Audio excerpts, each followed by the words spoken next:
Bu mani hayoti o'xshamagan do'stim. Bu esa uni ayoliga bo'lgan sevgisi. Nima uchun hayoti o'xshamagan? Chunki u biror marta ham bu parashyutdan foydalanib ko'rmagan. Ishoning, busiz hayot emas. Bu juda ham yoqimli, lekin shu bilan birgalikda xavfli ham.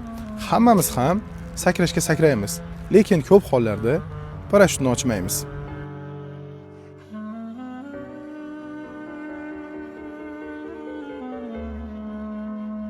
Parashyutni ochish uchun imkoniyat faqatgina bir marta berilishi mumkin.